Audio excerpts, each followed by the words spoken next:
mean, San Francisco is a great city for food. A lot of time I get asked, Lydia, why don't you open a restaurant in San Francisco? No way, I said. You know, there's so many great chefs. There's such an attentiveness to products, to freshness, to seasonality. You know, it's of the two coasts. You know, San Francisco has really got the understanding of cooking food. So, I mean, you know, you go in the Italian, I go to Papa Giovanni, get a nice cappuccino first, Trieste, Cafe Trieste, is it? Yes, and La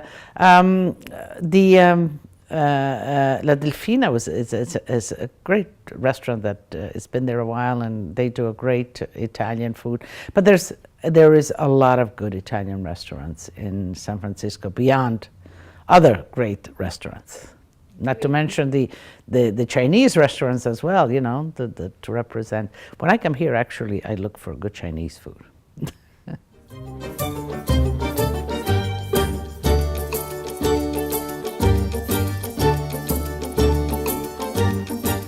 I think hard work, that's the underlying passion. I loved what I did.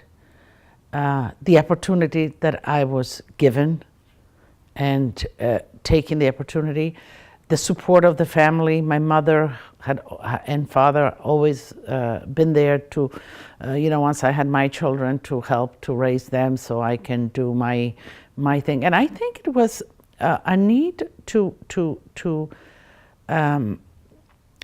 show my parents that, because I think they always questioned, you know, bringing these young children, did we do the right thing?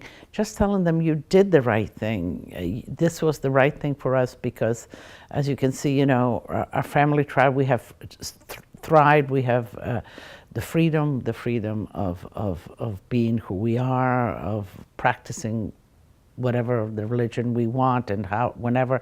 So I think part of this whole thing was also that I wanted to thank my parents, say, listen, you know, you're part of this, and because of you, all of this happened.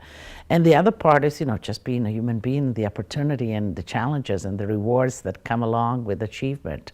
You know, it's been a great trip.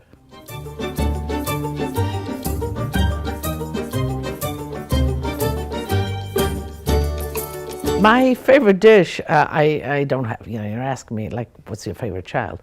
It depends. It depends. I like eating seasonally and cooking seasonally. So, you know, we're in winter. I like braised meats. I love vegetables, and I love pasta. So, you know, I could live off vegetables and pasta.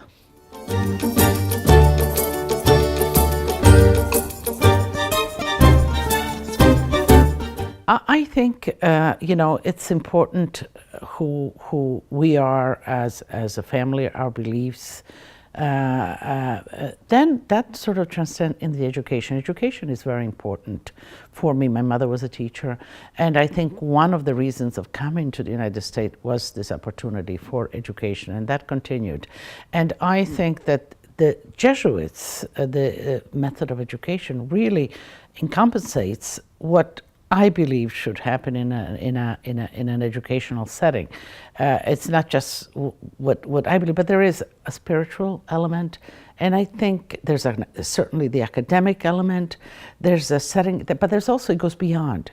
There's forming of relationship and guidance that goes through the life of this young student when it's first is entered into the Jesuit education. I know that my daughter has maintained relationships with her professors or sort of guiders in the Jesuit tradition. She went to the Loyola High School in Manhattan, then went on to Georgetown. My son went to Fordham Prep in the Bronx, then on to BC. And so their relationship with these educators, the Jesuit educators, were present then, were present not only in the classroom, but in their lives. You know, even events and holidays, we would get together with the fathers and the teachers, and that still goes on today. So it's this guidance that continues through life. I feel for my children that's what happened.